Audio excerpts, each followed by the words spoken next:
김지우의 돌직구쇼에 오신 여러분 반갑습니다. 김지우입니다. 저는 오늘도 이곳 광화문 광장에 나와 있는데요.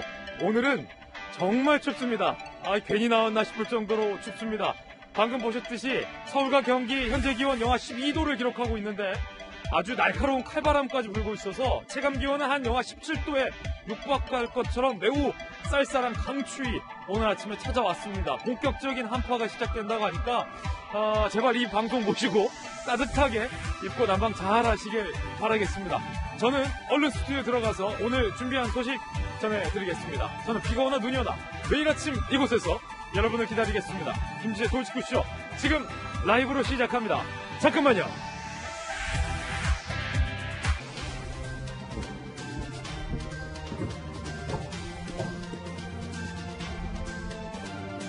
신문 읽어주는 남자입니다. 날씨도 이렇게 영하에 10도, 12도에 육박할 정도로 추운데 서울 동부구치소의 집단 코로나 감염 양상이 심상치 않습니다. 조금 전 뜬 뉴스 속보에 따르면 792명이 지금까지 동부구치소 안에서만 확진이 된 겁니다. 상당히 우려스럽습니다. 법무부 책임론, 추미애 장관 책임론이 강하게 일고 있습니다. 오늘 조간신문 함께 하시죠. 먼저 동아일보입니다. 동부구치소 확진자 교도소 밖에 국방학원 보낸다라는 건데 사진 한번 보실까요? 살려주세요. 질병관리본부 지시로 확진자 8명이 함께 수용돼 있습니다. 라는 살려달라라는 수감자의 절규 동부구치소 사실상 정부가 손 놓고 있었던 것 아니냐라는 비판이 제기되고 있습니다. 당연히 법무부 소관입니다. 추미애 장관이 윤 총장 징계를 본격적으로 추진했던 시기와 이렇게 792명 확진에 이르기까지 동부구치소의 확진이 본격화된 시기가 일치한다라는 지적도 나오고 있는 상황입니다.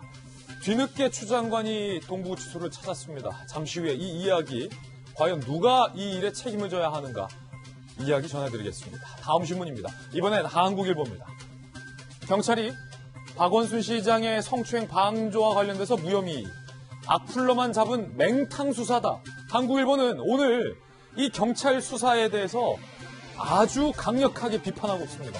맹탕도 이런 맹탕이 없다라고 한국일보는 맹탕 수사다 비판하고 있습니다. 전단 TF 꾸렸지만 증거 불충분이라며 2차 가해 한 15명만 검찰에 송치했다는 겁니다.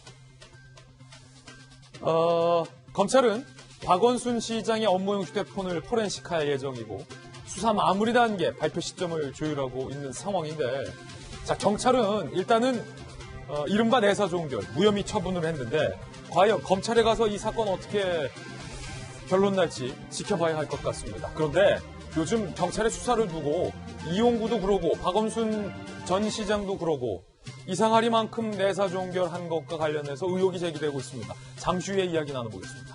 다음 신문입니다. 이번엔 경향신문입니다. 선 넘는 열성 지지층 민주당 팬덤 정치 덫에 걸렸다. 오늘 경향신문은 이 민주당에 대해서 강도 높게 비판하고 있습니다. 의총에서 윤석열 탄핵 경론을 벌였는데 지도부는 자꾸 윤 총장 탄핵 얘기하지 말라. 도움 안 된다라고 반대했는데 초선 의원들이 이제는 검찰청을 폐지하겠다라고 나섰습니다. 지도부의 명이 서지 않고 있는 겁니다. 마치 한 조간신문에 따르면 지도부가 자제령을 내렸는데도 불구하고 제각각 윤 총장에 대한 탄핵을 주장하는 민주당의 사태를 보고 지도부 공백 같다라는 분석을 하기도 했습니다. 잠시 후에 이야기 나눠보겠습니다. 다음 신문입니다. 이번엔 한겨레 신문입니다. 소상공인 고용 취약층 등 367만 명에게 다음 달 11일부터 50만 원, 300만 원 지급하기로 한 소식도 들어와 있습니다. 지금까지 신문 읽어주는 남자였습니다. 오늘 아침 저와 함께 등판한 등판 선수 소개하겠습니다. 저희 돌직구쇼의 전담 변호사 법전 들고 출석한 정혁신 대표 변호사님 나오셨습니다. 국민의힘의 비대위원이자 정책 전문가 돌직구쇼 똑똑이 김현미 전 의원 나오셨습니다. 이름이 김현미 전 의원이요? 김연아, 죄송합니다. 김연아. 네, 안녕하십니까. 네. 김현미 전 장관이랑 워낙 또. 자, 이번에는 저희 돌직구쇼의 좌장이자 서울시 정무부시장을 역임한 김영주 전 의원님 모셨습니다. 전직 청와대 출입기자 출신의 베테랑 이재명 부장 나왔습니다. 모두 어서 오세요. 자, 다시 한번 우리 김연아 전 의원께 제가 사과의 말씀 드립니다. 정치인들은 여러 번 이름 불리면 좋잖아요. 김연아 전 의원과 함께. 자, 오늘 저희 키워드 3가지도 준비했습니다. 하나씩 살펴보죠. 먼저 첫 번째 키워드는 절규. 동부구치소의 수감자가 살려달라고 절규를 했습니다. 무슨 일이 지금 벌어지고 있는 걸까요? 두 번째 키워드는 공소청. 급기야 민주당에서 윤 총장 탄핵을 넘어서 검찰청 폐지 얘기까지 나왔습니다. 오늘 경향신문이 강하게 질타하고 있는데 잠시 후에 이야기 나눠보겠습니다. 세 번째 키워드는 면죄부입니다. 잠시 후에 상세하게 이야기 나눠보겠습니다. 김재도 노식구쇼 오늘 톱뉴스로 문을 열겠습니다.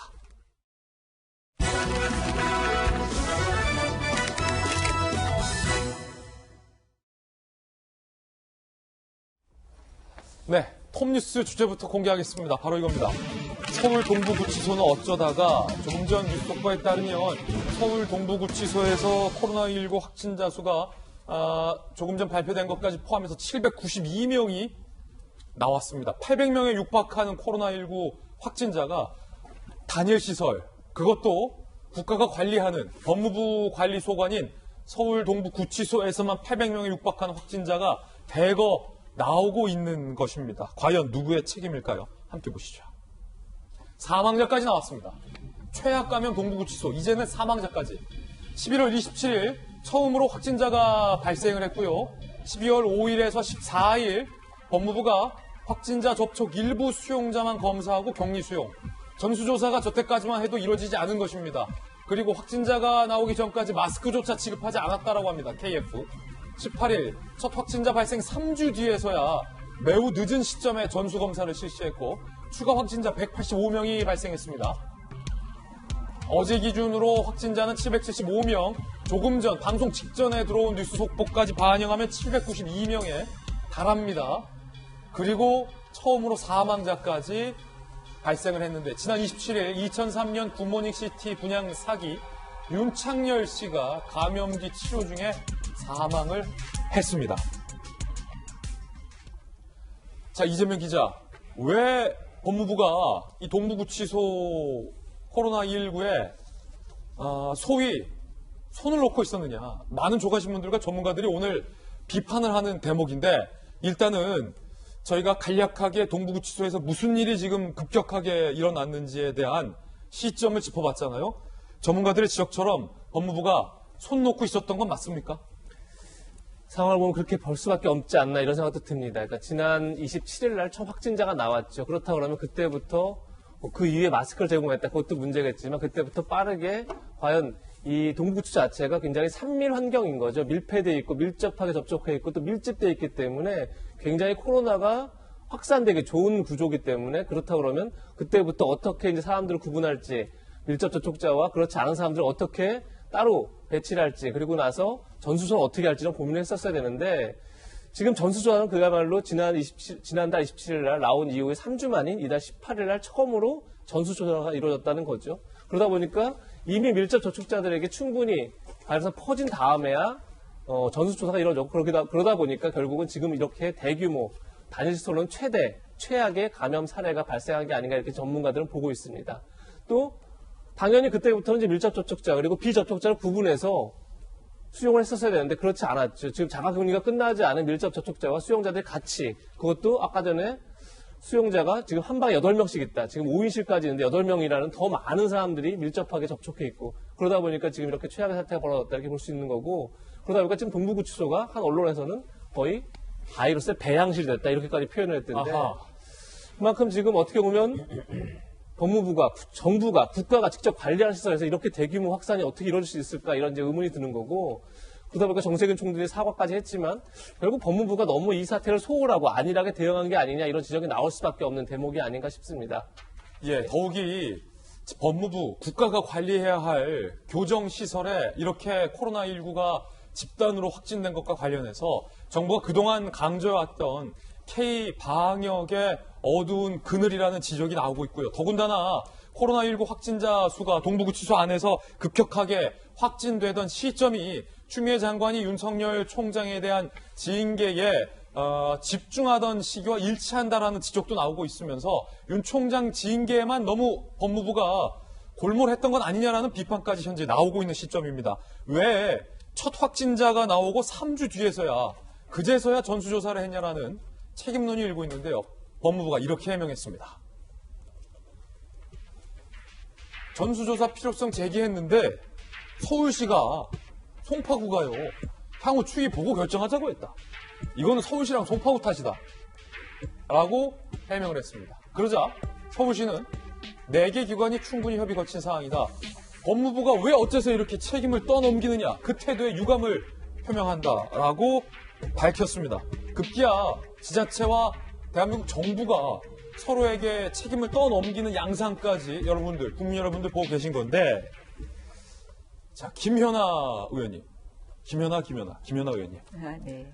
법무부의 이 같은 해명 어떻게 보십니까? 글쎄요, 저는 법무부의 최근의 일련의 사태에서 저희가 떠오르는 단어가 하나 있을 거라고 보고 있습니다. 수사지휘권. 왜 코로나에 대해서는 조사지휘권을 발동하지 않았을까 이런 생각이 드는데요. 지금 확진자가 거의 800명에 육박한 지금에 이르러서야 서울시와 서로 핑퐁 게임을 하면서 책임을 전가하고 있는 모습, 사실은 저는 굉장히 부끄럽다는 생각이 듭니다.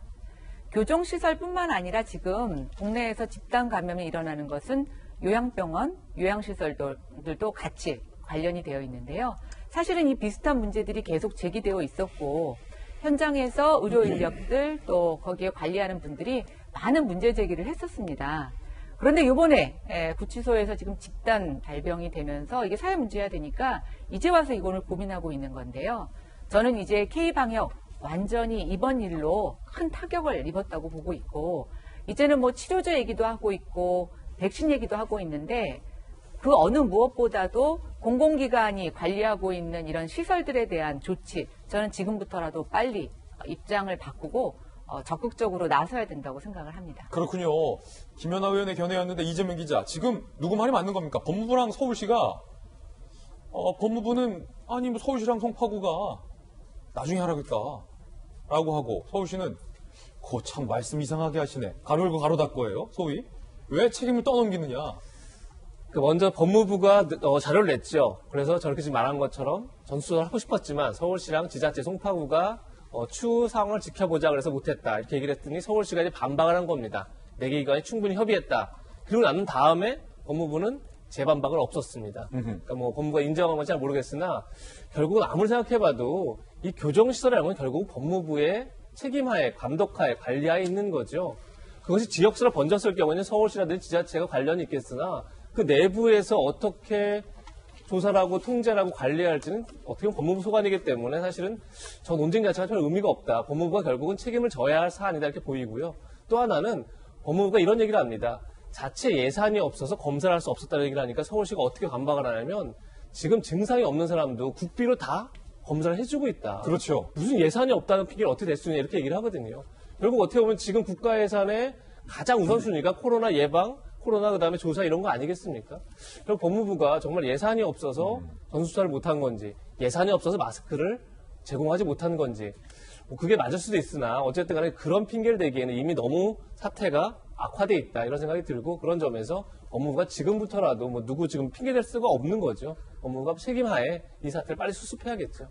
이미 800명에 가까운 코로나19 확진자가 발생했기 때문에 추 장관에 대한 책임론이 뒤따르고 있습니다. 그러자 추 장관이 뒤늦게 동부구치소를 찾았습니다. 첫 사망자 나오자 추미애 장관 한 달 만에 동부구치소. 어제 오후 추 장관 동부구치소 방문, 30분간 대응 실태 점검. 27일 첫 확진 후 12월 19일 대규모 확진 시기가 보세요. 11월 24일 윤 총장 징계 청구가 시작됐고 12월 정직을 의결한 시기. 다시 한번 보세요. 이 시기가 어떻게 일치하는지를 지금 여러분들 잘 보셔야 하는데, 11월 24일 윤 총장 징계 청구를 시작으로 12월 정직을 의결한 그 시기와 동부구치소에서 11월 27일 첫 확진자가 나오고 12월 19일 대규모 확진되던 시기와 일치한다는 거죠. 자, 오늘 조선일보 등에서는 법무부가 4가지 실책을 했다. 최초 확진 발생 3주 뒤 점수 검사, 예산 부족 이후 마스크 미지급, 무증상 음성 수용자 격리 없이 한 달 방치, 매뉴얼 비공개. 법무부 관계자는 방역 매뉴얼에 따라 대처했다. 기자들이 그 매뉴얼 좀 보자. 매뉴얼 공개는 안 된다. 수용자 관리 상황에 대해서 공개하지 않고 있는 그런 상황입니다. 야당에서는 이렇게 비판하고 있습니다. 수용자들이 살려달라고 외치는데 가두어 놓고 방치한 이 정부의 법무부 장관을 비롯한 관련자들의 무능과 무책임을 엄히 질책하지 않을 수가 없습니다. 국민에게만 강한 족쇄를 채우고 정부는 제대로 자기 할 일을 하지 않는 이 문재인 정권 실상을 보는 듯합니다. 야당의 비판도 있었는데 김영주 의원님, 네. 추미애 장관이 윤 총장 징계를 본격화했던 시기와 동부구치소에서 감염이 확 번진 시기가 일치한다라는 지적. 추 장관이 뒤늦게 어제 동부구치소를 방문했지만 이 책임론은 낮아들지 않고 있습니다. 어떻게 생각하십니까? 그렇습니다. 이제 올해 돌이켜 보면 올해 1월 달에 소년원에 가서 아이들한테 세배를 받았죠. 예. 햄버거 사실 그럴 때의 모습은 자상한 엄마 아빠의 모습입니다만 그 11월 말에 그 시기에 추 장관이 간 곳은 절이었습니다. 네. 시를 쓰고 오직 그 검찰개혁 그런 얘기를 했었는데 사실 그때 지금 현재 정말 그 깨어있는 교정시설 당국의 책임자라면 사실은 해외 출입국 법무부 소관이거든. 문제. 코로나와 관련해서. 아, 그렇군요. 그렇습니다. 법무부 소관입니다. 외교부 소관이 아니고. 그 다음에 실질적으로도 말하자면 교도소 내 실태, 오히려 더 지역에 집중되어 있는 것을 미리 분산시킨다든지. 이제 그런 부분들에 대한 사정점검회의를 좀 하고, 오히려 그때 정말 동부구치소라든지 이런 부분을 가야 된다고 생각합니다. 오히려 윤석열 총장은 사실은 그 상식이란 말, 소상공인 뭐 이런 부분은 구치소에 많이 잡아 넣지 말자라고 얘기할 수도 있어요. 지금 현재 상황이라면 구치소에 들어가서 집단 감염됐을 때 피해를 줄인다라는 측면에서 그런 의미에서 너무 많이 수사하지 말고 당분간 좀 보류하자라는 것이 법무부와 검찰의 협력이 가져야 될 부분입니다. 국가가 코로나 위기 상태에서 협력된 법무부와 검찰의 협력이라면 이 사실을 이런 개인 확진자가 있을 수 있죠. 왜 없겠습니까? 예. 그랬을 때 피해를 최소화할 수 있는 협력 방안이 만들어야 되는데 서로 사이가 나빠지다 보니까 그런 공동 협력이 없어지면서 이와 같은 일들이 좀 더 극대화되는. 우리나라가 지금 세계 12국가인데 마스크가 없어서 지불이 뭐 예산이 부족하다 말이 됩니까? 말이 안 된다. 말이 안 되는 법무부 얘기죠. 그리고 네. 실제적으로 뭐 서울시 송파구 얘기하는데 교정시설의 최고 책임은 법원 행정처입니다. 법원 행정처가 집단적인 어떤 최고 결정자이기도 하거든요. 동부지원이 원래 어디 있었습니까? 자양동에 있던 걸 송파로 옮긴 것도 법원 행정처의 결정이었어요. 그리고 이제 와가지고 서울시 송파구 핑계댄다는 것은 말이 안 되는 것이고 말이 안 그런 된다. 의미에서 빨리 일단락을 짓고 사과를 하고 보다 합리적이고 투명한 그런 어떤 시설, 그런 어떤 그 확진자와 확진되지 않은 사람을 빨리 구분하는 그런 것이 필요하다고 보여집니다. 지금 동부구치소 상황은 어떨까요? 수용자들의 자필 편지도 공개됐습니다.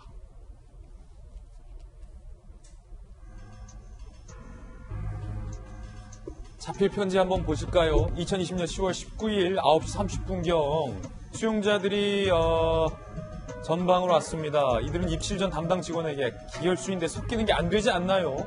우리는 밀접 접촉자로 14일 격리기간 끝나지 않았는데 섞여도 되는 거냐?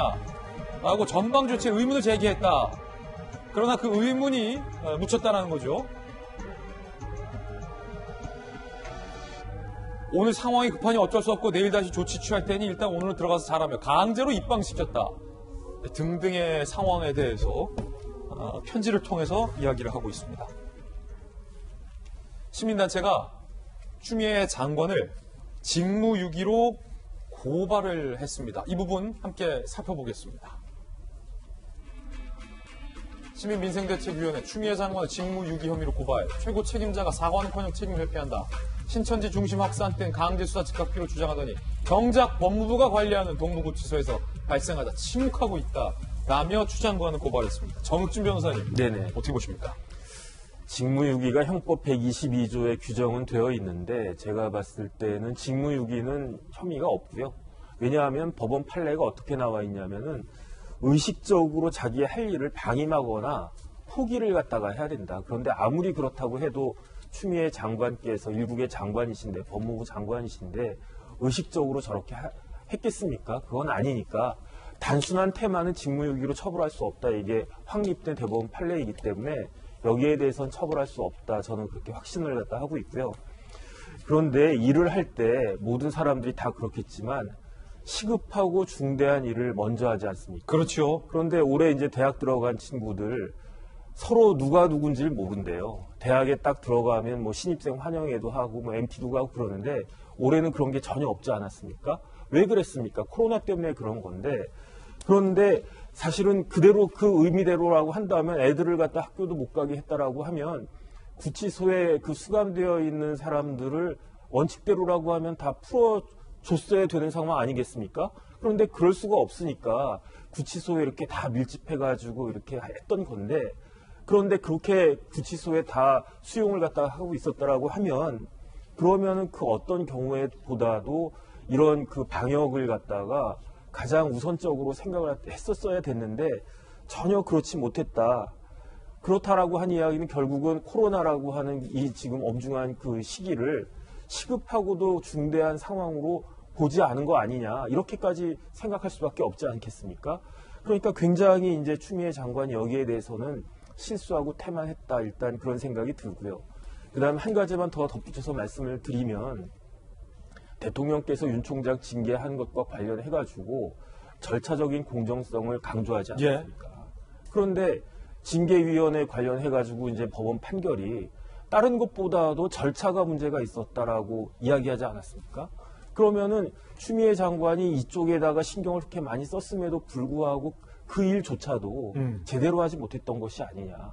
그러니까 역대 최악의 법무부 장관 중에 한 분일 것으로 평가받을 것이라고 저는 생각이 됩니다. 정익진 변호사님의 어떤 개인적 견해였습니다. 오늘 주요 조간신문의 사설도 이 동부구치소와 관련해서 정부와 법무부 장관의 책임을 강하게 지적하고 있습니다. 소개해드리겠습니다. 자, 먼저 동아일보입니까? 동아일보의 사설이군요. 정부가 방치한 사이 코로나 지옥된 구치소와 요양시설, 수용 인원의 30%가 감염돼 코로나 지옥, 비명이 터져 나오고서야 환자 300여 명을 경북 청송교도소로 이송했다. 병상 부족으로 이송을 기다리다 가족 얼굴도 못 보고 사망한 환자가 40명이 넘는다. 지금껏 무엇을 하다 황망한 죽음을 맞게 하느냐라고 비판했습니다. 조선일보입니다. 윤 제거 노력 100분의 1만 했어도 구치소 비극 막았을 거다. 추 법무부 장관은 윤석열 검찰총장 찍어내기에 몰두하느라 자기 책무인 교정시설 관리는 신경조차 쓰지 않았다. 법무부 장관, 차관, 교정시설 책임자들이 구치소 집단 감염을 방치한 심각한 직무유기에 대해서 누구 하나 책임을 지겠다는 말 한마디 하고 있지 않다. 경향신문입니다. 이 지경 되도록 당국은 뭐했냐? 국가시설에서 일어난 최악의 방역 실패 사례로 당국의 책임을 묻지 않을 수 없다. 법무부의 늦장 대응이 감염 확산을 불렀다는 비판을 피하기 어렵다. 법무부는 게다가 책임 떠넘기기식의 행태까지 보였다라고 비판을 했습니다. 이런 비판 여론을 의식했던 탓일까요? 추미애 장관이 기자회견을 하는 시간을 가졌는데요. 동부구치소에 대한 질문을 받지 않았습니다. 특사 기자회견을 했습니다. 기자단이 요구한 동부구치소 집단 감염 사태 관련 질문에는 답변하지 않았습니다. 기자들이 질문을 했는데도 법무부 장관이 의식적으로 회피한 것이죠. 동부구치소 관련 질문을 교정당국에게 전달했다. 라는 해명을, 아리송한 해명을 법무부는 하고 있는 대목입니다. 야당의 지도부인 김연아 전 의원님, 기자들의 질문 많이 받으셨잖아요. 네. 어제 추 장관이 특사 관련된 기자회견을 자청했는데 지금 사실 국민들이 가장 걱정하는 이슈는 이 동부구치소의 집단 감염과 관련된 것이고 그 책임론의 정점에 추미애 장관이 거론되고 있는데 기자들이 질문을 했음에도 답변을 하지 않았다. 자, 이거 어떻게 봐야 할까요? 궁색하셨겠죠. 뭐 무슨 할 말이 있으셨겠습니까? 그런데 추미애 장관의 이렇게 행보를 보면 뭔가 본인이 공격 포인트로 찾고 있는 것에 대해서는 적극적으로 SNS라든가 언론에 의사를 표명하시는 반면에 뭔가 본인이 좀 궁색한 상황에 몰리게 되면 침묵으로 일관하셨습니다. 아까 정혁진 변호사님께서 법률적으로는 직무유기가 아니라고 말씀하셨는데 저는 법률적으로 직무유기는 아닐지라도 실체적으로는 직무유기가 맞다고 생각이 됩니다. 윤석열 총장에게 여러 가지 혐의를 씌워서 징계를 청구한 것처럼 저는 교정시설의 책임자인 법원 행정처장에 대해서 이제 법무부 장관으로 나가시기 전에 마지막으로 소임이 있다면 징계 청구를 해주실 것을 요청드립니다. 그게 공정하지 않겠습니까? 예, 이재명 기자. 지금 추 장관이 사실은 본인이 추진했던 윤 총장에 대한 징계에 대해서 법원이 부적절하다라고 그 효력을 중지시켰는데 그에 대한 어떤 기자의 질문에도 지금 답변을 하지 않고 있는 상황인데 그것도 외면하더니 동부구치소에 대한 질문을 외면한다. 어찌 보면 이 책임론을 외면했다라고 볼 수 있습니까? 어떻습니까? 그렇게 봐야겠죠. 예. 두 가지 사안을 반드시 꼭 연결시키는 게 맞느냐. 이게 사실 논쟁의 여지가 있겠죠. 하지만 어쨌든 간에 윤 총장의 징계 청구가 이제 지난달 24일 날 이루어졌고 그리고 나서 한 달 동안 굉장히 급박하게 그 상황에 돌아갔죠. 또 반면에 동부구치소에서는 지난달 27일 날 첫 확진자가 나오고 이달 중순쯤에 굉장히 급격하게 또 이제 대규모 확산이 이루어졌는데 두 가지 꼭 같은 선상에서 비교할 사안은 아니지만 어쨌든 많은 언론에서 윤 총장 징계에 투입했던 어떤 그 노력이라든지 열정이라든지 100분의 1만 동부구치소에 투입해서 어떻겠냐 이렇게 또 오늘 조선일보 사설에 썼던데 그러니까 그만큼 동부구치소 사태가 굉장히 심각하고 사실 어떻게 보면 이 현 정부 들어서 피의자, 피고인의 인권에 대해서 굉장히 강조하지 않았습니까? 근데 어떻게 보면 지금 밀접 접촉자와 비접촉자가 같은 방에서 8명씩이나 막 있다고 한다면 실제 그 사실이라면 굉장히 인권 유린이 이루어지고 있다고 볼 수 있는 거죠. 그런 점에서 법무부가 얼마나 관심을 갖고 얼마나 노력을 했느냐, 그 사태를 조기에 치유하기 위해서 얼마나 노력했느냐 이런 질문이 당연히 있을 수밖에 없는데 거기에 대해서 물론 이제 추미애 장관이 교정 책임자로서 당연히 답변을 해야 된다 이렇게 볼 수 있는 거죠. 그런 점에서 좀 무책임한 태도가 아니었나 이렇게 지적은 당연히 나올 수 있을 것 같고 지금이라도 지금 이 교정시설이라는 게 지금 동부구치소에서 각 교도소는 많이 사람들을 이송시키고 있습니다. 그런데 불구하고 동부구치소에 이송된 사람들 중에서 어제 서울 남부구치소에서 16명이 또 확진되고 또 강원 북부교도소에서도 1명 확진되고 그러다 보니까 이 동부구치소발 확진이 전국으로도 확산되는 거 아니냐 이런 우려까지 나오고 있는 상황인 만큼 지금이라도 하여튼 이 사태를 빨리 수습할 수 있도록 법무부가 최선을 다해야 되지 않을까 싶습니다. 그렇군요. 사설까지 전해드렸습니다. 김영주 전 의원님, 네. 앞서서 수용시설의 최종 책임이 이제 법원 행정처에도 있다라고 말씀 주셨는데, 교정시설 행정의 총 책임자 법무부 장관 아닙니까? 법무부 장관이죠. 예. 그런데 이제 어떤 구치소를 이전한다든지 그렇군요. 전체적인 관리, 법원 관리를 하는 것은 행정처가 하는 것이죠. 예. 지금 추 장관이 입장을 내지 않고 있는 상황에서 책임론이 커지고 있다라는 점 한번 짚어봤고요. 백신 소식도 저희가 준비했습니다. 문재인 대통령이 모더나 CEO와 통화를 하고 나서 백신 2천만 명분을 확보했다고 밝혔습니다. 그제 문재인 대통령 모더나 CEO가 27분간 화상통화를 했고 청와대는 모더나와 2천만 명분 백신 내년 2분기부터 공급을 합의했다라고 밝혔습니다. 가급적 연내 계약 체결하겠다라는 계획인 것으로 보이는데 청와대 관계자 극적 타결. 대통령이 비밀리에 직접 나서 공들인 결과다. 하지만 여론 악화에 뒤늦게 나섰다라는 비판론도 제기했습니다. 김영주 전 의원님, 예. 대통령이 모더나 CEO와 통화해서 진짜 요즘 확보하기 힘든 백신 2천만 분이나 확보하셨다니까 정말 다행이고 국민들로서는 좀 다행이다라는 안도의 한숨도 나오는데 언제 들어온 겁니까? 그래서 2천만 분? 사실 모더나가 제일 인기 있는 백신입니다. 왜냐하면 다른 백신보다 우선은 승인을 받았다는 측면에 있고요. 5도에서 8도 상온에 보관 가능하고 일반 병원의 냉장고에 넣을 수 있기 때문에 미국에서도 멀리 있는 지역, 지금 주한미군한테도 오는 것도 다 모더나입니다. 그렇군요. 그런 부분은 다 모더나이기 때문에 제일 요청하고 많이 사들이기를 바라는 것이 모더나이기 때문에 그게 의미가 있다고 생각이 들고요. 그런 의미에서 지금 사실은 모더나가 빠른 시간 내에 국내에 들어오기는 쉽지 않아 보입니다. 그러나 대통령이 노력해서 어쨌든 전체 국민분에 해당하는 총 5,600만 명분 곱하기 2회의 백신을 확보했다는 것은 의미가 있다고 생각이 들고 이런 상황이라면 이런 화상회의를 한 2, 3개월 정도 앞에 했더라면 추석 전후에 했더라면 훨씬 더 좋았지 않았겠느냐는 생각이 들고 미리 이런 화상을 좀 했더라면 네, 그런 측면은 아쉽고 다만 저는 이미 모더나하고 정부가 오랜 시간 동안에 협의해 온 걸 알고 있었거든요. 그렇기 때문에 대통령도 뭐 늦지 않다라는 말씀을 하신 걸로 저는 알고 있고요. 어쨌든 빠른 시간 내 지금부터 해야 될 것은 캐나다나 우리 뭐 언급했습니다만은 심지어 10배 가까운, 그죠? 맞아요. 캐나다에 3,800만 명이 있으면 거의 400배분을 확보했다 그러면 아직도 1인당 하나 정도, 2번 정도의 확보만 가지고는 한계가 있습니다. 어느 백신이 중간에 또 문제가 생길지도 모르기 때문에. 이제 그런 부분이 문제가 있고, 또 하나는 전문가들에 의하면 2번째 접종 시에 사실은 부작용이 더 나타난다 그러거든요. 아직까지 방심할 때는 아니고 더 빠른 시간에 더 많은 양의 백신을 확보할 필요가 있겠다는 생각이 듭니다. 예, 백신이 더 필요하다라는 말씀이었습니다. 이번엔 저희가 준비한 두 번째 이슈를 소개하겠습니다. 민주당 일각에서 윤 총장을 탄핵해야 한다라는 움직임이 계속해서 제기되고 있고, 이제는 급기야 검찰청을 없애야 한다라는 주장까지 나왔습니다.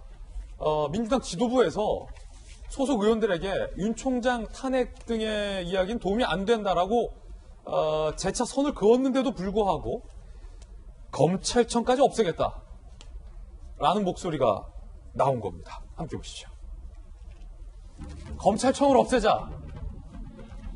검찰을 없애자. 이건 탄핵보다 어찌 보면 더 큰 얘기인데, 당사자는 김용민, 김남국, 최강욱. 그렇군요. 민주당의 김용민 의원, 민주당의 김남국 의원, 열린민주당의 최강욱 대표 등 범 여권 10명이 검찰청 폐지, 공소청 신설 법안을 발의했습니다. 그러니까 지금의 검찰청은 없애버리고 기소권과 공소유지권만 부여하는 공소청을 만들자라는 건데, 검사 정원을 2,000명으로 제한하자. 검사 보수도 대통령령으로 정하자라는 내용이 골자라고 합니다. 직접 목소리로 들어보시죠.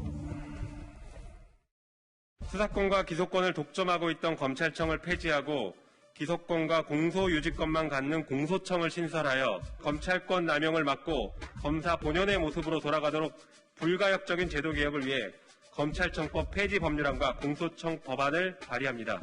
지금까지 확인된 사실만으로 윤석열 총장에 대한 탄핵 사유는 갖추어져 있다고 평가할 수 있습니다.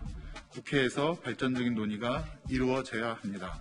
여기에서 머뭇거리면 촛불은 다시 꺼지고 다시 암흑이 덮칠 수 있습니다. 저희는 촛불 시민들이 주신 입법권을 검찰개혁, 사법개혁을 위해 최대한 활용하겠습니다.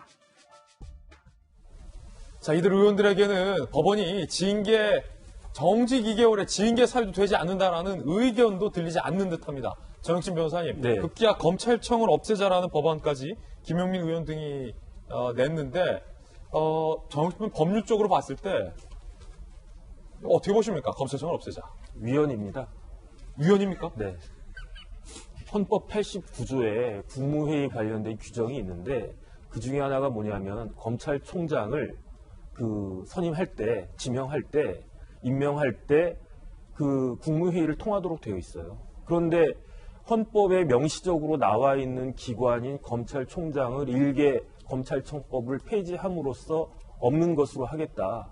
이거는 있을 수가 없는 일이고요. 만약에 저 이야기가 된다라고 하면 국민들의 의사를 갖다 물어가지고 그래서 헌법을 개정을 해서 아예 우리나라에 있어서는 검찰청이라고 하는 것을 없애자, 검찰총장이라고 한 사람을 없애자, 이렇게 가야지 이게 합리적인 것이고, 그렇다라고 하면 김용민 의원은 사실은 변호사 출신이신데 헌법도 안 읽으신 건가, 아니면 알면서 저러신 건가, 제가 납득이 가지가 않습니다. 그렇군요. 정영진 변호사님의 견해였는데 다시 한번 좀 여쭙겠습니다. 워낙 제가 듣다가 또 깜짝 놀라서 네. 검찰청법 폐지하자라는 김용민, 김남국 등 의원의 이 법안 발의가 위헌 요소가 있다라는 말씀이신 거죠, 분명히. 그러니까 제가 읽어드릴게요. 89조에 헌법이에요? 헌법입니다. 그냥 일반법이 아니고 예. 헌법의 다음 사항은 국무회의 심의를 거쳐야 한다 하면서 16호에 검찰총장, 합동참모의장 뭐 이렇게 해가지고 이런 사람들을 갖다가 임명할 때에는 그 국무회의 심의를 거치도록 헌법에, 다른 법도 아니고. 저 한번 봐도 될까요, 헌법? 어떤 부분입니까? 89조입니다. 89조. 네. 다음 사항은 국무회의에 거쳐야 한다고 되어 있군요. 검찰총장이 분명히 기재가 되어 있군요. 네, 16호입니다. 16호에 네. 위헌 요소가 있다는 말씀이신 거죠? 헌법에 나와 있는 기관을 없애려고 하는 것은 말이 안 되죠. 법전 잘 봤습니다. 정익진 변호사님의 의견이었는데요. 야당에서는 어떻게 보십니까, 김연아 의원님? 저는 어제 그 법안 발의하겠다고 하는 기자회견을 보고 왜 우리가 게임을 할 때 바둑을 두거나 뭐 장기를 두거나 카드 게임을 할 때 좀 막판에 밀리면 어떻게 하죠? 판을 뒤집어 버리죠. 예. 저는 어제 약간 그런 느낌이 들었어요. 그래서 이제는 하다 별걸 다 하는구나. 근데 과거에 어떤 국회에서 여당과 야당이 좀 한쪽이 과반을 넘지 못하고 대등하게 있을 때는 저런 발의라는 게 어떤 각 의원들의 독립적인 의견을 개진하는 정도로만 표현이 됐습니다. 그런데 지금은 사실상 여당이 170석을 넘게 갖고 있기 때문에 마음만 먹으면 뭐든지 추진할 수 있는데 그런 상황에서 저런 법을 발의해가지고 밀어붙인다고 하는 것은 저는 사실은 헌법에 대한 도전 또 국민들에 대한 협박이라고 생각이 됩니다. 국민들 입장에서는 이렇게 생각하십니다. 도대체 언제까지 검찰개혁을 해야 되느냐? 언제까지 검찰하고 싸울 거냐? 공수처만 되면 다 되는 거 아니었냐? 너희들 마음대로 또 대통령이 약속한 대로 공수처 이제 출범하지 않냐? 근데도 아직 안 끝났나? 너무 이제 힘듭니다. 민생이. 또 우리 주변에서 너무나 쉽게 코로나 환자, 확진자들을 발견할 수 있는데요. 이런 상황에서 국회는 정말 지구에서 떨어진 별나라 같다는 생각이 듭니다. 그쪽은 코로나도 걱정이 없고 월급도 걱정이 없고 도대체 땅 붙이고 사는 국민들 입장에서는 이제 검찰개혁 좀 너무 힘들다. 그만 끝냈으면 좋겠다는 생각이 들고 저분들에게는 여전히 검찰개혁이 윤석열 총장이 그만두는 날까지 검찰들이 자기 말을 듣는 데까지 이어져야 하는지 정말 저는 좀 한심하다는 생각이 듭니다. 예, 야당 지도부 김연아 전 의원의 견해였습니다. 검찰청을 없애겠자라는 법안에 대해서 여러분들은 어떻게 생각하십니까? 지도부의 선긋기에도 불구하고 윤 총장을 탄핵해야 한다는 민주당 내의 목소리도 계속해서 커지고 있습니다.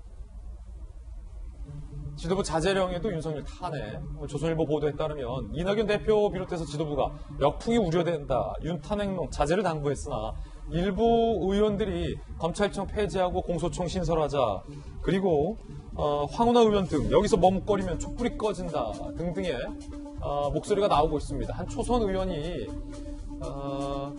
수국 카르텔이 탱크 몰고 청와대 향하며 전쟁 중인데 민주당은 빨간 신호등으로 멈춰라 하고 있다. 이 꼴을 계속 봐야 하느냐. 당 지도부 자제령에 공개 반기를 들었다라는 보도도 오늘 나오고 있는 그런 상황인데요. 이 부분은 진위 여부에 대해서 조금 더 좀 봐야겠지만 일단 보도가 나와서 소개를 해드리는 건데, 자, 꼭 뭐 이 대화가 아니더라도 이재명 기자 직접 저희들이 기자회견 하는 거 봤잖아요. 지도부가 자제하면 통상 본인의 뭐 견해가 있더라도 지도부의 어떤 자제에 좀 따르는 것이 상례 관례인데 지금 민주당에서는 그렇지 않은 것 같아요. 적어도 윤 총장 탄핵과 관련해서는요. 글쎄, 뭐 내부의 뭐 자유로운 의견 표시다라고 볼 수도 있겠죠. 그런데 어쨌든 간에 당 지도부에서는 윤석열 탄핵까지 가는 것은 굉장히 무리수다 이렇게 좀 판단하는 것 같습니다. 사실 어떻게 보면 그것이 다소 여론에도 반영되어 있지 않나 싶은데 일부 굉장히 강경한 의견을 밝히는 의원들이 있죠.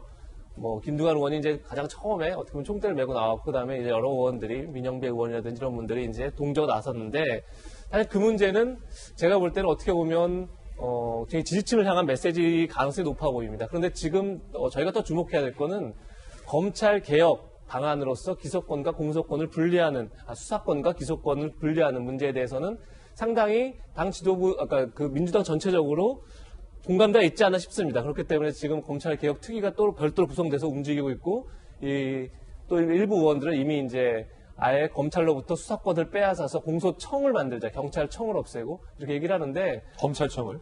그렇죠. 검찰청을 이제 없애버리고 공소청을 만들자 이렇게 지금 이제 주장을 하고 있는 건데, 뭐 이미 사실 검경 수사권 조정에 따라서 내년부터 검찰의 수사권이 대폭 축소되죠. 그래서 뭐 경제, 부패, 대형 재난, 선거 등 6가지 범죄 말고는 이제 수사를 못하게 지금 돼 있는 상태고, 그런 상황에서 아예 그 수사권까지를 다 이제 빼앗자는 건데, 글쎄요, 지금 조금 전에 이제 정혁진 변호사께서는 검찰청이라는 어마어마한 헌법기관인데 그걸 어떻게 없애냐 이제 이 문제를 집중했지만, 사실 뭐 기소와 수사를 분리하자 이런 논의는 계속 있었던 거고, 사실은 외국에도 분리된 데가 많이 있습니다. 실질적으로 논의할 수 있습니다. 문제는 과연 그런데 가장 근본적으로 과연 수사와 기소라는 게 정말 딱 분리돼서 존재할 수 있느냐의 그 문제가 있지만 사실 더 큰 문제가 존재합니다. 뭐가 있냐면 사실 야당도 이미 그런 주장을 하고 있지만 사실 공수처에는 이미 기소와 기소권과 수사권을 같이 동시에 줬습니다.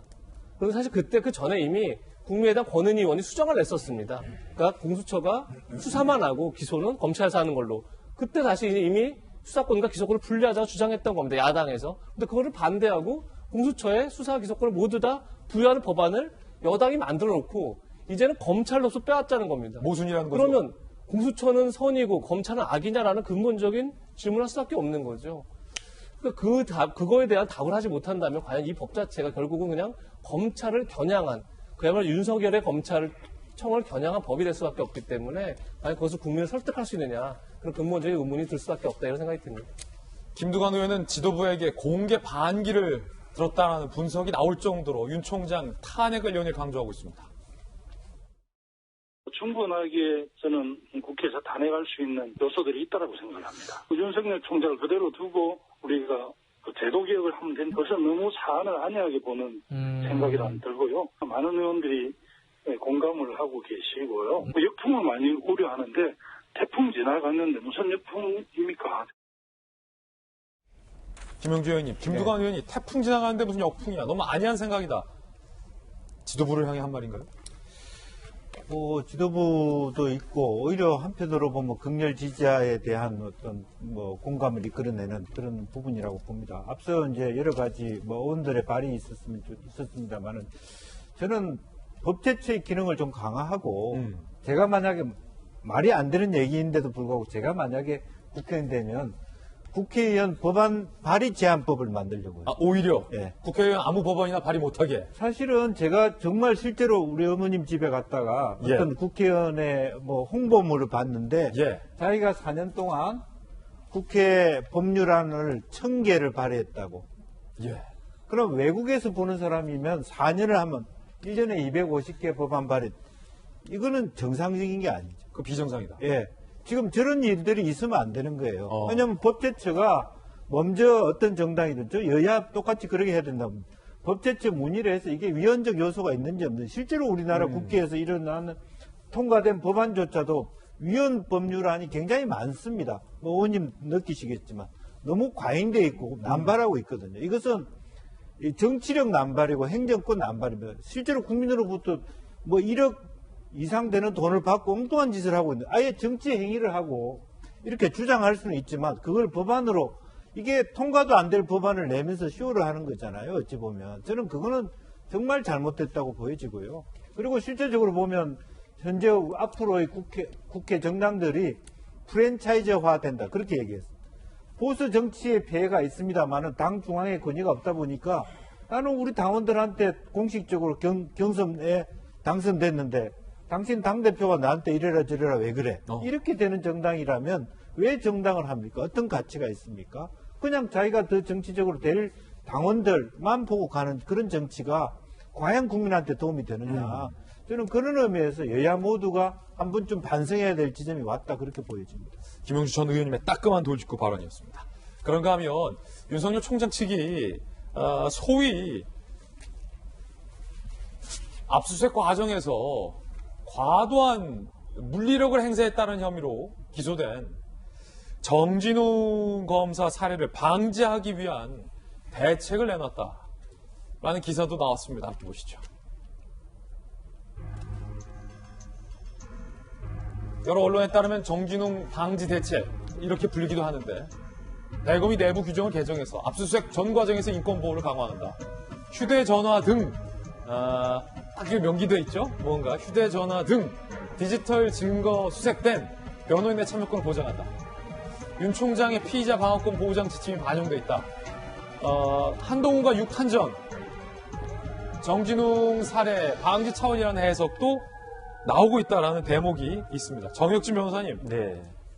사실은 저게 저희 언론들이 정진웅 방지 대책이다라고 핀포인트를 했지만 굉장히 상식적인 얘기들을 다시 한번 보면 압수수색 과정에서 인권보호를 강화하자. 특히 휴대전화 디지털 증거 수색된 이른바 몸을 날리지 마라. 정상적으로 해라.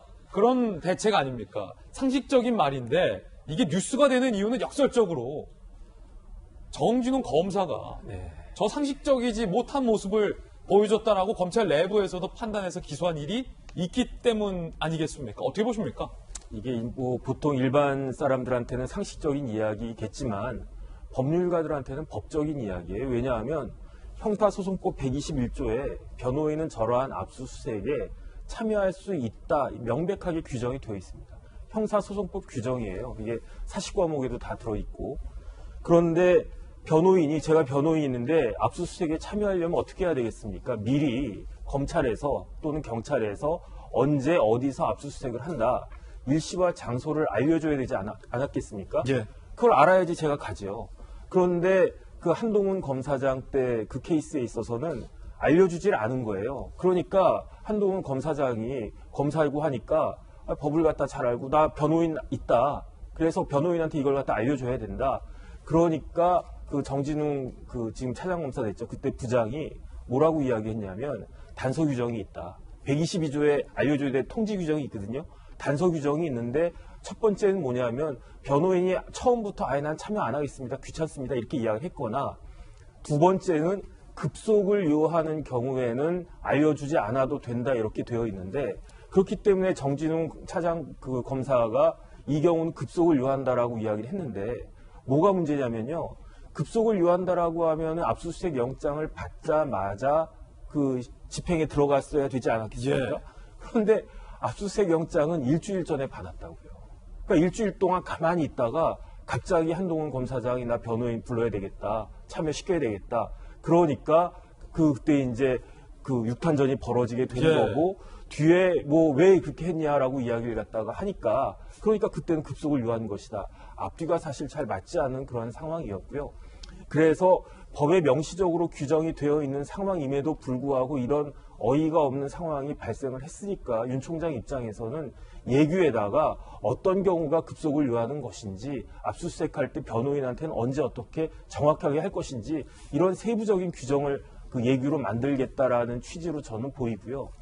이것은 두 가지 의미가 있습니다. 첫 번째로는 그 인권 보호하는 측면, 피의자의 인권을 보호하는 측면도 있지만 제가 봤을 때 더 중요하다고 할 수 있는 게 뭐냐면 공소 유지를 위해서 필요하거든요. 왜냐하면 변호인 참여권이 형해화되고 제대로 이루어지지 않은 상황에서 압수수색해가지고 취득한 증거는 증거 능력 자체가 없어질 수도 있기 때문에 그렇기 때문에 그 윤 총장은 이러한 점들을 종합적으로 고려해서 예규를 만들어야 되겠다. 이렇게 결심한 것이 아닌가 저는 추측합니다. 그렇군요. 자, 그런가 하면 검찰청을 폐지하겠다, 윤 총장을 탄핵하겠다 등등 민주당 내부에서 다양한 이야기들이 나오고 있는데요. 민주당의 원로 정치인인 유인태 전 의원이 이렇게 얘기했습니다. 하여튼 소설 쓰시는 때부터 왠지 좀 예감이 아주 불길했어요. 그렇게 오만한 태도를 보여서는 안 되는 거죠. 결국 대통령한테 정권에 그만큼 부담을 준 거죠. 멋있게 금이 환영하는 것도 아니고 거의 망가지다시피 해서 나오면서 뭘 다음을 당분간은 조용히 좀 쉬면서 이제 앞날을 저거 해야죠. 강성 지지층한테는 뭐 이제 열광적인 지지를 받을지는 몰라도 그건 소수고 어쨌든 뭐 하는 일마다 다 저렇게 법원에 의해서 저렇게 됐는데 그럼 그 망가진 게 아니고 뭡니까? 유인태 의원은 추 장관을 겨냥해서 하는 것마다 다 법원에 의해서 저렇게 됐기 때문에 망가진 것이다. 좀 가만히 쉬어야 된다. 당분간. 이라고 일가를 했습니다. 그런데 추 장관은 법원을 공개 비판했습니다. 퇴임을 앞둔 추미애 장관 법원 공개 비판. 어제 일종의 뭐 마무리 행보로 보일 수도 있는데 오전에 특별사면 발표자, 오후 동부구치소 현장 점검 바빴습니다. 그런데 어제 SNS에 결국 이런 글을 올렸습니다. 법원의 판단, 본인이 추진했던 징계가 부당하다라는 법원의 판단을 비판한 건데 징계위의 깊이 의결이 정족히 채우지 못했다고 판단한 법원 주장 받아들이기 힘들다. 절차는 적법했다. 기피 신청만으로 출석자 인정 않는다면 무분별한 기피 신청으로 징계위 자체가 불가능해질 것이다 라고 항변하며 법원의 판단에 대해서 굉장히 불쾌감을 드러냈습니다. 김연아 의원님, 이 말은 비록 추 장관이 법무부이기 때문에 법원의 판단을 존중해야 하기 때문에 항고할지 여부는 고민 중이다라고 밝혔지만 저 말 자체가 법원의 판단을 불복한다라는 뜻으로 봐야 됩니까? 네, 불복한다는 뜻이죠. 예. 항고 인정한다라고 하면 저는 저런 얘기까지 하지 마셨어야 된다고 생각합니다. 추미애 장관의 특색이기도 한데 하고 싶은 말을 참지 못하시는 성격이 분명히 있는 것 같아요. 공식 석상에서 못하시면 SNS를 통해서 또 어제 그 김두관 의원의 윤석열 총장 탄핵과 관련된 그 SNS도 살짝 가져오기를 하셔서 본인의 의사를 피력하셨는데요. 뭐가 됐든 간에 저는 지금 추미애 장관이 저는 사실상 경질이라고 생각이 됩니다.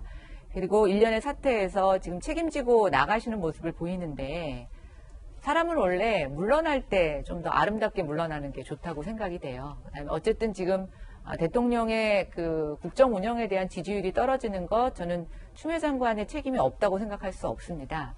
개인적으로 억울하시고 불합리하다고 생각하시는 부분이 있을 수 있다고 봅니다만 개인적인 것과 공식적인 자리에서의 취할 조치는 좀 구분해 주셨으면 하는 생각이 듭니다. 자, 그런가 하면 법원의 판단에 동의하지 못하겠다는 법무부 장관에 이어서 한 대학 총장이 정경심 교수의 재판부 1심 유죄 판결에 따를 필요가 없다라는 취지의 입장을 밝혀서 뜨겁게 논란이 일고 있습니다. 정대화 상지대 총장인데 참여연대 운영위원 등을 역임했습니다. 대학교 총장님이신데 재판부 탄핵 옹호론, 재판의 독립성 침해돼야 판사 1명, 3명이 내리는 결정, 진실을 믿고 따를 이유가 없다. 과격한 주장입니다. 재판을 로또라고 부른다. 판사에 따라 고무줄이야. 판사 개인이 전지전능한가? 양심에 따라 판결하는가? 그렇지 않다. 사법제도 일대 혁신이 필요하다 등의 주장을 했습니다. 이재명 기자, 일단 이런 주장이 왜 나온 거고 주장의 취지가 그래서 어떻게 하자는 겁니까?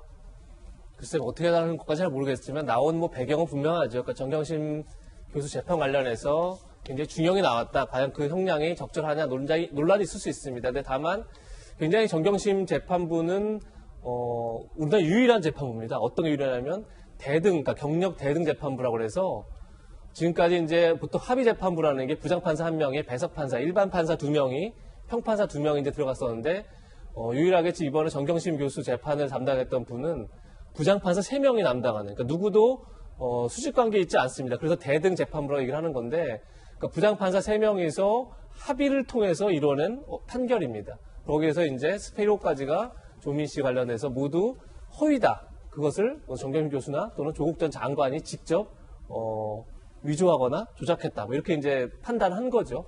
그래서 이제 징역 4년이라는 굉장히 어떻게 보면 엄중한 그런 이제 처벌을 내렸는데 거기에 대해서 지금 많은 반발이 있죠. 그리고 또 특히 이 재판부를 탄핵해야 한다. 이런 이제 국민 청원도 올라왔고요.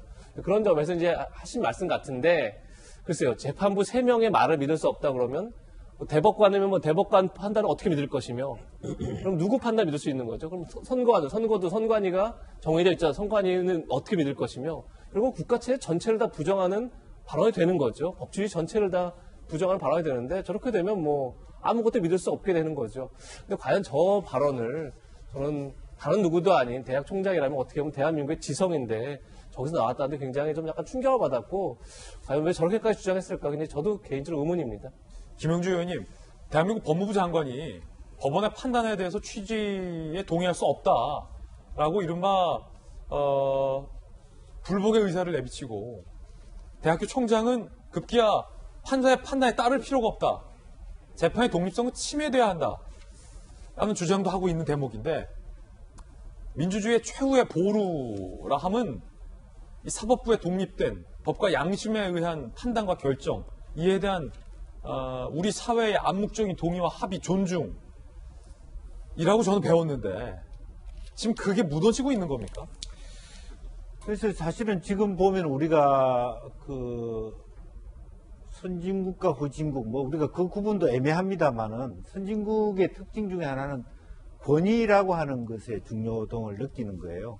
그러니까 캐나다 같은 나라가 사실은 왜 브리티시라는 단어를 그렇게 쓰겠습니까? 그러니까 그 권위라는 게 중요하기 때문에 쓰는 거거든요.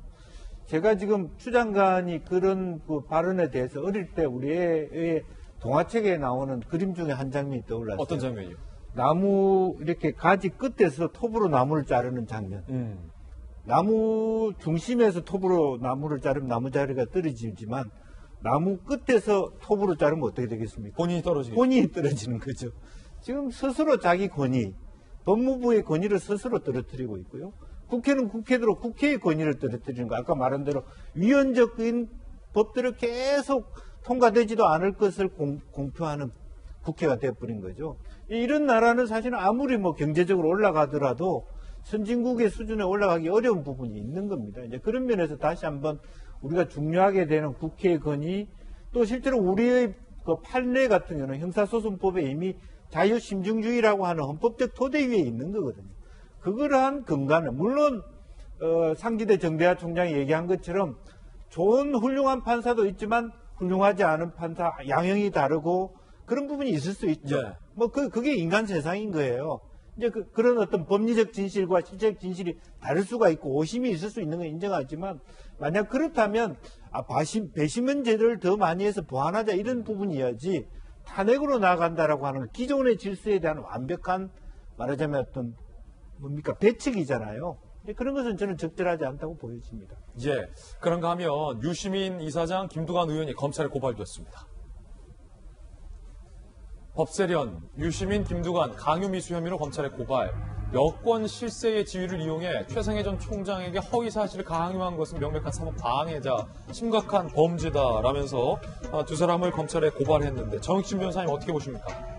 이게 조금 애매하긴 한데요. 왜냐하면 이제 강요라고 하는 것이 폭행이나 협박이 있어야 되거든요. 그래가지고 그 폭행이나 협박을 당한 사람한테 그 의무가 없는 일을 시키도록 하는 것이 강요죄란 말이죠. 그다음에 여기에 대해서 이제 미수가 되어 있으니까 두 가지 중에 하나가 돼야 돼요. 일단은 폭행이나 협박을 받았는데 그 최 총장 입장에서는 그걸 별로 이렇게 협박으로 생각하지 않았다라고 되거나 아니면 실질적으로 최 총장이 뭐 위증한 그런 사실은 없으니까 일단 강요죄 자체는 성립되지 않을 것이고 미수 여부가 문제가 될 건데 아마 유시민 씨나 김두관 그 의원 같은 경우에는 그렇게 내가 이렇게 그 강요를 하려고 하는 그런 고의가 없었다라고 주장을 갖다가 할 것으로 보여집니다. 그리고 근데 최근에 그 이철 전 대표 관련해가지고 강요 미수죄로 구속돼서 기소가 됐었단 말이죠. 예. 또 제가 봤을 때는 그 사건하고 이 사건이 굉장히 유사한 측면이 있기 때문에 이 부분에 대해서 검찰이 어떤 식으로 그 판단을 할 것인지 그것이 좀 그 주목할 만한 일이 되지 않을까 싶고요. 그다음에 중요한 것은 이렇게 허위 사실을 그 이야기를 하도록 그 부탁한 것 자체가 검찰이나 법원에서 그러한 이야기를 하라고 한 거 아니겠습니까? 그러면은 실체적 진실이 밝혀져야 되는데 그러한 부분들에 간섭을 하려고 하는 것이기 때문에 굉장히 부적절한 행위는 맞다라고 생각이 됩니다. 예.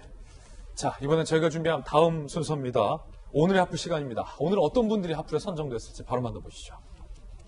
첫 번째는 박원순 전 시장과 관련된 경찰의 수사 결과가 논란입니다. 빈손 수사, 맹탕 수사라는 비판도 제기되고 있고요.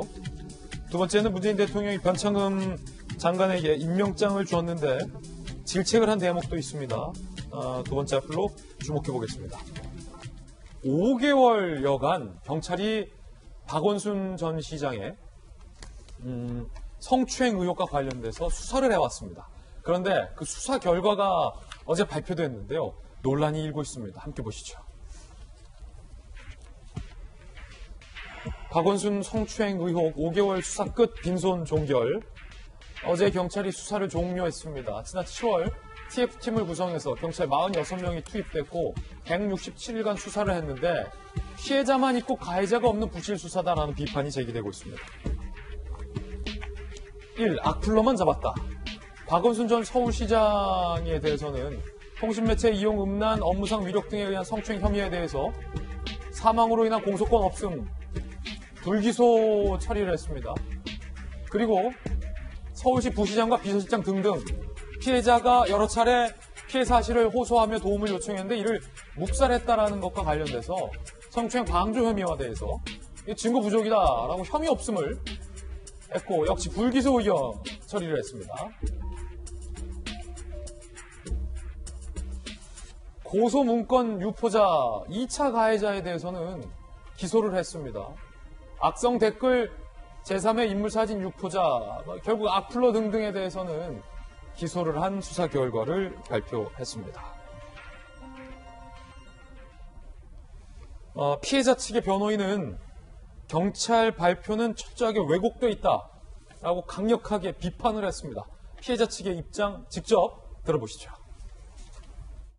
피해자가 이런 성적인 부분에 대한 고충, 인사 고충을 주변 동료나 상사에게 언급했다라는 그 부분을 수사 결과로 확인할 수 있는데 오늘의 경찰 발표는 오히려 왜곡하려고 하거나 부정하려고 하는 사람들에게 더 힘을 실어주는 결과적인 상황이 됐기 때문에 너무 유감스럽게 생각합니다. 입은 피해에 대해서 사실에 대한 결론 부분은 밝혀줬어야 하거든요. 피해자가 이 상황을 어떻게 받아들일지는 이 상황을 보는 분들의 판단에 맡겨야 할 것 같아요. 여성계에서도 이번 경찰의 수사 결과를 비판했습니다. 들어보시죠. 권력형 성폭력은 아주 특징적인 이유가 주변인들의 함구거든요. 적극적인 수사 의지가 표명이 안 된 것이 아닌가라는. 초동 수사가 제대로 이루어졌는지라고 하는 것이 저는 좀 의문이긴 합니다. 경찰은 사망하기 전까지 뭘 했는지. 여성계에서는 경찰 뭐 했냐라고 비판했는데요. 결과적으로 이 혐의에 대해서 아무것도 밝히지 못한 경찰의 해명도 있습니다. 피의자 진술이 중요한데 사망으로 사실관계 확인에 한계가 있다. 확인되지 않은 사안을 어떻게 우리가 공식적으로 이야기하느냐. 라는 해명입니다. 정혁진 변호사님. 네. 피의자가 사망했기 때문에 아무것도 밝힐 수 없었다라는 셈인데 그럼 앞으로 모든 사건은 피의자가 사망하면 경찰이 수사를 할 필요가 없는 겁니까? 수사의 목적이 범행을 밝히고 그 행위를 한 사람에 대해서 형사 처벌하는 게 목적이 아니겠습니까? 그런데 그 의혹 당사자가 극단적인 선택을 함으로 인해 가지고 사망하게 된 경우에는 사실은 수사의 목적 자체가 많이 사라진다고 볼 수가 있는 거죠. 그래서 이제 박원순 시장의 의혹은 이게 성폭력 특별법에 일반 형법에도 나와 있지만 성폭력 특별법에 업무상 위력의 추행이 규정이 되어 있고요. 그 다음에 통신 매체를 이용한 음란 행위도 범죄라고 이렇게 규정이 되어 있습니다. 그런데 그렇게 극단적인 선택을 해서 사실은 피의자의 진술을 받아야 되는데 그것이 없기 때문에 특히 이제 성범죄 같은 경우에는 그것이 중요하거든요. 그렇기 때문에 실질적으로 아마 수사하는 데 있어서는 굉장히 어렵지 않았을까 하는 게 제 생각이고요. 그 다음에 정범이 없는데 그 방조범 수사하는 것도 역시 굉장히 쉽지는 않았을 것 같다. 일단 그런 생각은 들고 한 가지는 그 성폭력 특별법에 어떤 규정이 있냐면 피해자의 신원이나 사생활을 누설을 하지 못하도록 누설 금지 규정이 있고 이 누설을 했을 때 또 형사처벌 규정이 있거든요. 그런데 이런 일들이 벌어졌기 때문에 이 부분에 대해서라도 그 엄격한 법의 심판이 있어야 되지 않나 그런 생각이 듭니다. 정의당에서도 강한 유감을 표명했습니다. 들어보시죠. 강한 유감을 표합니다. 문제는 경찰이 조사 결과 규명된 사실관계에 대해 일체 언급하지 않았고 추행 방조건과 관련해서도 검찰에 공을 넘겼다는 것입니다. 이제 검찰의 시간입니다. 책임 있게 부디 제 역할을 다해 주시길 바랍니다. 자, 김연아 전 의원은 여성 의원으로서 어떻게 보십니까? 예, 좀 굉장히 마음이 아픕니다. 특히 최근 1년에 검찰과 경찰의 어떤 수사권 조정이 이루어지고 있는 상태에서 이용구 법무부 차관에 이어서 이번에 또 박원순 전 시장에 대한 수사 결과가 이렇게 미진하게 나오다 보니까 좀 안타깝다는 생각이 들고요. 저는 이 사건에 있어서 우리가 근본적으로 또 문제를 삼아야 되는 것은 가해자가 극단적인 선택을 함으로써 공소권 없음으로 판명이 나기는 했지만 지금 그 측근들이라든가 조직적으로 같이 가담했을 가능성이 있는 이런 의혹의 선상에 있는 사람들이 이 성추행 자체를 사실 없었던 일로 번복하려고 하는 여러 가지 2차 가해가 있다는 것입니다. 저는 물론 가해로 의심되는 시장이 극단적 선택을 하셨다고 하더라도 피해자는 엄연히 존재한다고 생각이 됩니다. 또 하나 안타까운 건 이 어려운 시기 또 집권 여당에서 연이어 일어나고 있는 성추행, 권력형 성추행에 관해서 시종일관 침묵하고 있는 여성가족부 정말 답답합니다. 대한민국에서 과연 여성가족부가 필요한 것인지 계속 이렇게 존치돼야 되는 것인지 저는 그것도 한번 이참에 깊이 고민해 봤으면 좋겠습니다. 예, 그런가 하면 일각에서는 이재명 기자, 이용구 전 법무부 차관에 대해서도 결국 검찰이 수사를 하기로 했잖아요. 경찰청장까지 나서서 경찰의 수사는 문제가 없다라고 강하게 항변을 했지만 어제 저희 돌직구쇼에서도 말씀드렸듯이 택시가 미터기가 켜져 있고 시동이 켜져 있다라는 상황이 그냥 참고사항일 뿐이지 그걸 운영 중이라고 볼 수 있는 근거는 없다라는 식의 해명에 많은 분들이 의아해한 상황인데 이 경찰의 수사에 대해서 의문을 제기하는 목소리들이 지금 이어지고 있습니다. 어떻게 보십니까? 그렇죠. 조금 전에 김연아 전 의원께서 말씀하셨지만 이제 내년부터는 수사권 자체를 이제 경찰이 갖게 되고 상당히 많은 부분에 대해서 특히나 또 수사 종결권까지 갖게 됩니다. 수사를 종결하더라도 과거 같은 경우는 불기소하더라도 다 검찰로 자료를 넘겨서 검찰 다시 한번 이제 서류를 검토해보고 이런 작업이 있었지만 이제는 불기소할 경우에는 이제 경찰서에서 끝날 수 있는 그렇게 되기 때문에 그만큼 경찰 수사에 관심이 많은 거죠. 과연 경찰의 수사력이 어디까지 있는지 그리고 경찰의 수사 의지 이런 거를 이제 좀 보고 싶은 건데 글쎄요 조금 전 저녁집에서 말씀하셨지만 어떻게 보면 이제 피의자를 할 수 있는 박원순 시장이 극단의 선택을 하면서 사실 굉장히 수사가 어렵다는 건 누구나 다 알고 있는 거였죠. 그렇다고 그러면 이제 과연 강제추행이 있었느냐 그리고 강제추행이 방조가 있었는데 사실 이제 이미 강제추행 피의자는 사실 없는 상황에서 과연 방조가 있었는지 알기 어렵지만 그럼 방조에 대해서 경찰이 압수수색을 통해서 여러 가지 적극적인 수사를 했느냐 그렇게 안 보이는 거죠. 그러다 보니까 지금 여성계를 비롯해서 이제 의문이 제기되는 거고 이 경찰이 수사 의지를 보이지 않았다고 그렇게 판단되면서 문제는 뭐냐면 2차 가해 근거가 된다는 겁니다. 지금 이미 많은 사람들이 과연 강제추행이 있었는지 진실성 의심스럽다 이런 얘기를 하고 있는 거죠. 그러다 보니까 경찰의 침묵이 2차 가해 근거가 되면서 오히려 경찰이 2차 가해를 막아줘야 되는데 거꾸로 가는 거 아니냐 이런 이제 걱정이 이제 앞서는 거고 그런 점에서 물론 이제 검찰로 넘어가서 검찰의 시간이다 이렇게 지금 정의당 대변인도 표현했는데 검찰이 또 추가 수사할지 그리고 아직 남아있는 게 이제 국가인권위원회가 직권조사를 했었죠. 아직 결과를 발표하지 않았습니다. 거기서 뭐 추가가 나올지 이제 봐야겠지만 어쨌든 이 사건 자체가 아무런 강제추행이 없었는데 과연 박원순 시장은 극단의 선택을 했을까?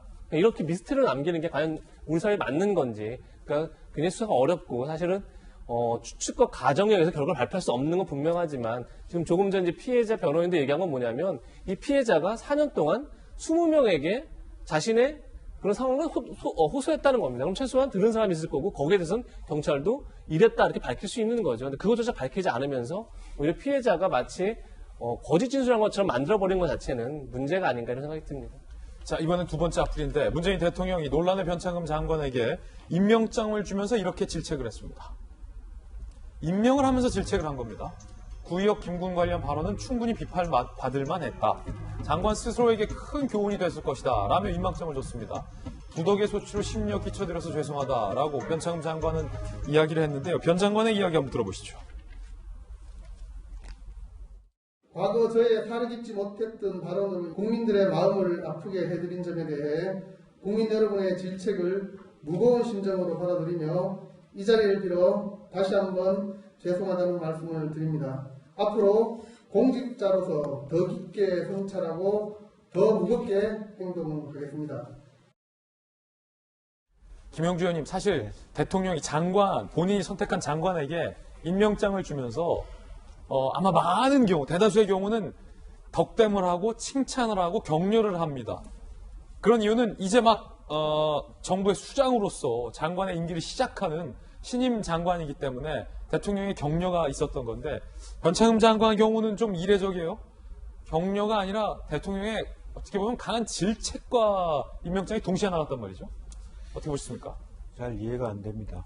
그러니까 실제로 보면은 그 정도의 상당한 비판을 받을 만한 사람을 뽑았다라고 하는 것은 누구보다도 어떤 정책 전문가로서 여러 가지 국민한테 신뢰를 잃어가는 부동산 정책을 혁신적으로 바꿔낼 수 있는 경험과 어떤 탁월한 식견이 있어야 되는데 과연 그런 정도의 뭐 어떤 소양을 갖추고 있는가, 역량을 갖추고 있는지. 왜냐하면 시민단체들이 주장한 것에 의하면 사실은 SH공사나 LH공사 자체도 분양 원가 공개라든지 그런 걸 통해서 스스로 거듭나야 되고 그런 것이 오히려 현재의 부동산 정책을 바꾸는 데 도움이 되는데 사실은 SH공사 사장하고 LH공사 사장을 하면서도 그야말로 어떤 국민들이 바라는 부동산 정책에 가까이 가려는 노력을 한 게 많이 보이지 않아요.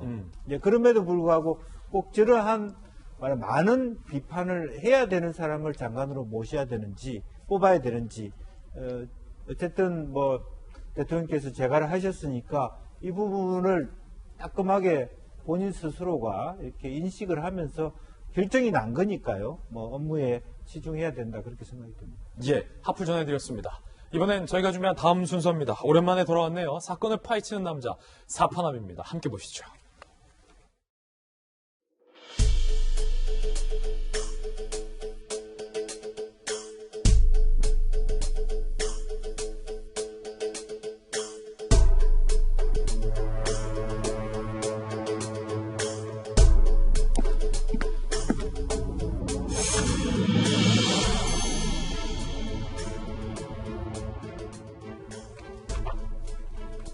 사건을 파헤치는 남자 사파남 김진입니다. 저와 함께 사건 파헤쳐 주실 분 모셨습니다. 형사 출신의 변호사 박성회 변호사님 나오셨습니다. 어서 오세요. 안녕하십니까. 지난 1년간 코로나19 때문에 우리 국민들 많이 힘드셨습니다. 그런데 오늘 2020년의 마지막 사파남 코로나19 시국 속의 천태만상을 특집으로 준비했습니다. 2021년 사파남에서는 이런 천태만상 더 이상 없어야 될 텐데요. 자, 그 중에서도 황당함을 넘어서 아예 놀랍기까지 한 꼴불견 사건들 영상 보고서 이야기 나눠보겠습니다.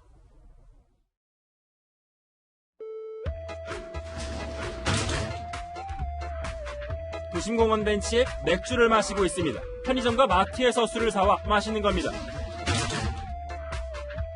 집에 가지 않고 지하상가 계단에서 술 마시는 모습도 지인끼리 모이는 파티룸은 연말까지 주말 예약이 다 찼습니다.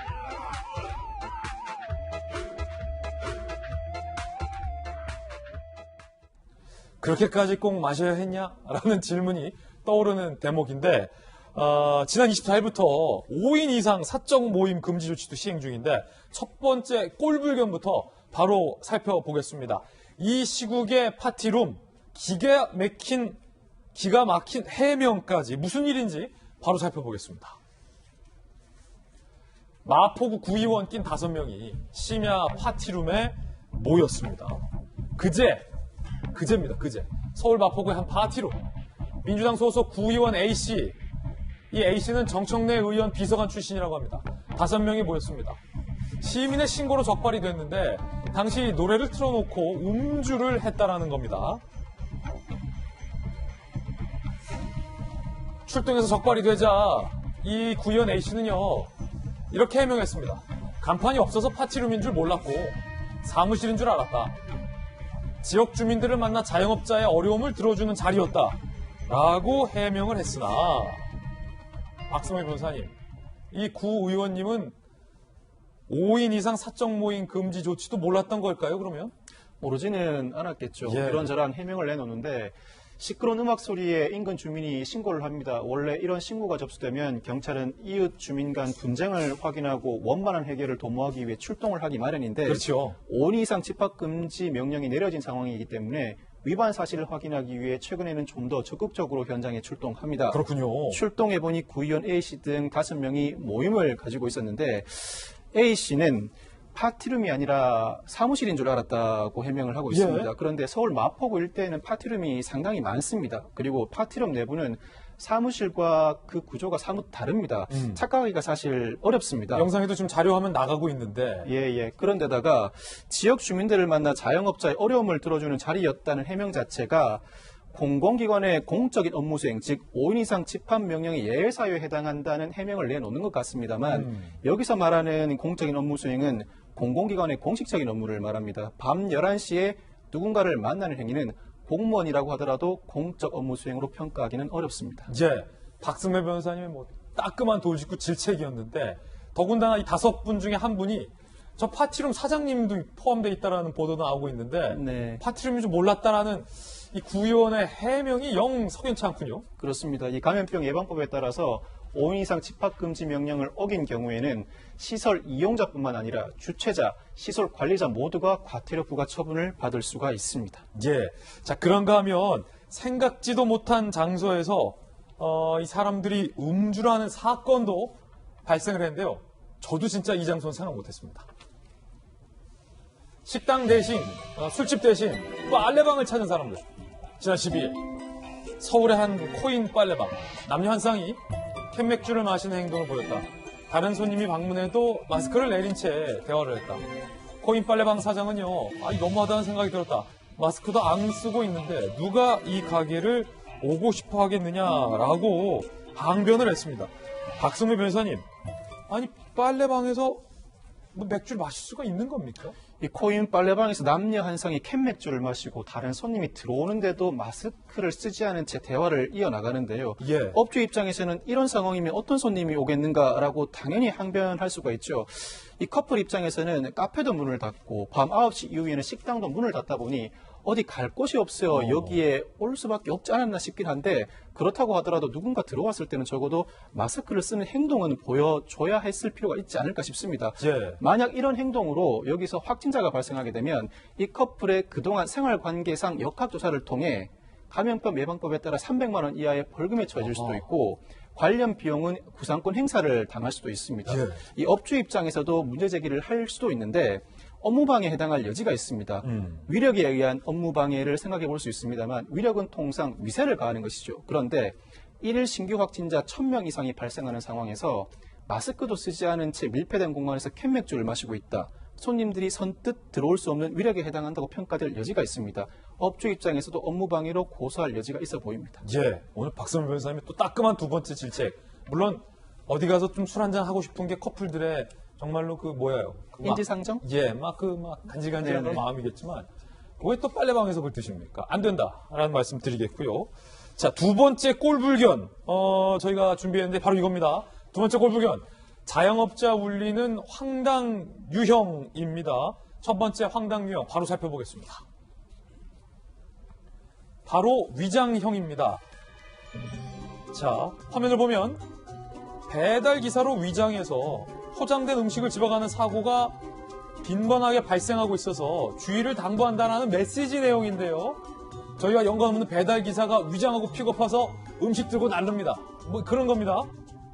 함께 공개된 CCTV 사진에는요, 헬멧과 장갑을 착용한 누가 보더라도 배달을 하시는 분이 가게에서 음식 배달을 위해서 음식을 집어가는 모습인데, 박사님 변호사님, 저분이 배달하는 라이더가 아니었다는 얘기예요? 헬멧과 장갑을 착용하고 있고 밖에는 오토바이도 주차되어 있죠. 당연히 배달 기사 같아 보이는데 배달 기사가 아닙니다.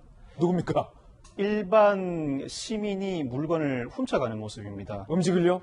배달 앱을 통해 주문이 들어오면 배달 기사가 오기 전에 음식점 입장에서는 음식을 조리해놓고 한 캔에 포장해 방치해두죠. 그러면 배달 기사가 온 뒤에 어느 업체에서 왔습니다라고 밝히고 음식점 입장에서도 그 신원을 확인한 다음에 음식물을 전해주기 마련인데 한창 주문이 몰리는 시간에는 일일이 확인을 하기 어렵습니다.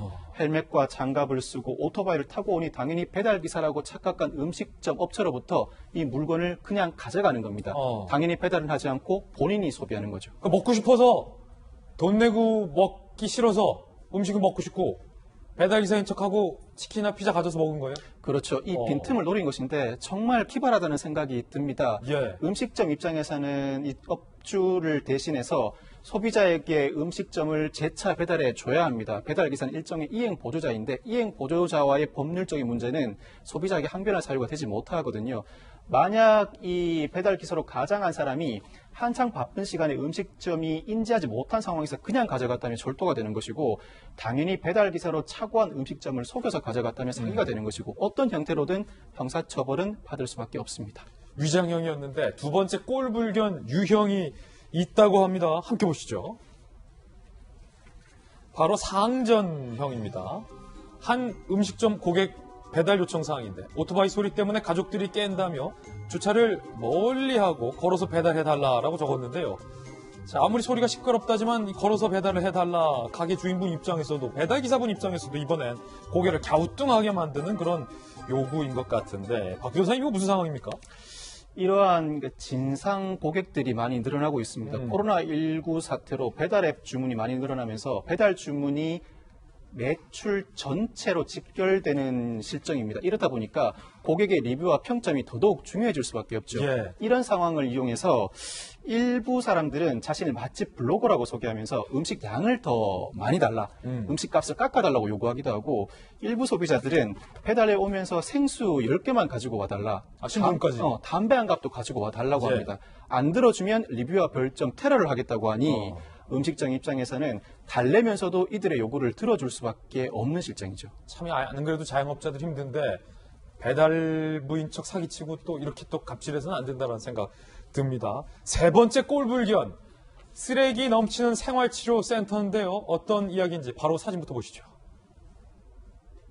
지난 15일 한 인터넷 커뮤니티에 올라온 사진인데, 확진자가 퇴소한 치료센터 모습이라는 제목으로 공개된 사진엔 플라스틱, 물병, 비닐봉투 등이 나뒹굴고 이불, 옷가지 등 생활용품이 어질러진 모습이 담겨 있어서 눈살을 찌푸리게 만듭니다. 확진자가 잘 치료받고 떠난 생활치료센터가 이렇게 몸살을 앓고 있다는 건데, 박 변호사님, 참 이거 우리 또 고생하시는 분도 있는데 좀 정리 좀 잘하고 가시지. 이 생활치료센터가 코로나19 무증상 경증 환자들이 수용돼 치료를 받는 곳이죠. 의료진들과 관계 인력들이 24시간 상주하면서 숙식은 물론 치료 서비스를 제공하는데 당연히 국민 세금으로 운영됩니다. 네. 이 입소자 수칙상으로는 음식물 등 생활 쓰레기는 의료 폐기물 전용 봉투에 넣어서 플라스틱 통에 담아서 매일 밖으로 내보내야 됩니다. 이런 방역 수칙 준수는커녕 일반 숙박시설 이용 시에 정리정돈 수준에도 미치지 못하는 행동을 보여주고 있는데, 안 그래도 생활치료센터 병상 확보 어려움에다 업무 폭주로 어려움을 겪고 계신 의료진들, 관계자들을 정말 힘들게 하는 몰지각한 행동입니다. 오늘 사판 박성매 변호사님과 함께 사건 풀어봤습니다. 감사합니다. 감사합니다. 저희들은 6초 광고 후에 돌아오겠습니다. 잠시 후에 뵙죠. 네, 오늘 저희가 준비한 소식 모두 다 전해드렸습니다. 지금부터 인터넷 라방 2,3말로 시작할 테니 많은 관심 부탁드립니다. 저희들은 내일 아침 9시 15분에 돌아오겠습니다. 오늘 하루는 분명 어제보다 나을 겁니다. 좋은 하루 되십시오. 고맙습니다.